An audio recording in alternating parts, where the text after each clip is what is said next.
अच्छा, अब focus. If George has 3 apples, 4 oranges, and he gives 1 orange to John, how many apples does George have now? पढ़ो ना. मम्मा डांटना नहीं.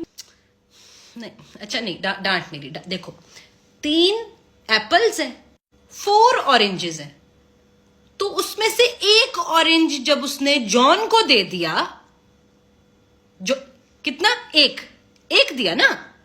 मुझे समझ नहीं आ रही, मैं सवाल पूछ लूं? ना डांट नहीं, डांट ना. अच्छा पूछो, जितनी दफा पूछोगी उतनी दफा जवाब दूंगी. देखो बेटा 3 एप्पल्स है ना, 3 एप्पल्स हैं, 4. अच्छा रुको 1 मिनट. अब ये देखो, ये ना मेरे पास ये 1, ये 2, ये 3 चीजें हैं मेरे पास. ठीक है, ये इनको एप्पल्स समझो.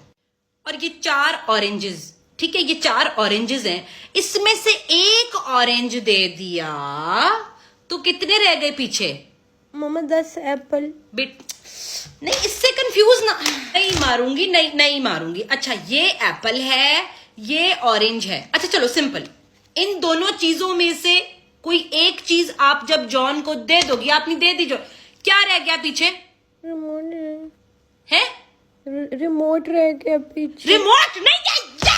आजू 3 एप्पल है, 4 ऑरेंज है, 1 ऑरेंज निकाल के दे मुझे, तो पिछले 3 एप्पल बचेंगे ना. गधी, समझ नहीं आ रही मत क्या लिखा हुआ ये. आखिरी दफा समझा रही हूं. अब चीजों को, सिंपल मैथ्स का रूल है, जब चीजें इकट्ठी होंगी, इकट्ठी, हम एज अ फैमिली इकट्ठे रहते हैं ना, हम सब. कितने टोटल फैमिली मेंबर? मम्मा 4 है. 5 है. आजू ये क्या कर रही हूं मैं? ये जब इकट्ठा, ये 3 पेन्स हैं, इनको मैंने इकट्ठा किया है. जब मैं इकट्ठा करूंगी तो प्लस, जब मैं इसमें से निकाल दूंगी तो माइनस. क्या? मल्टीप्लाई.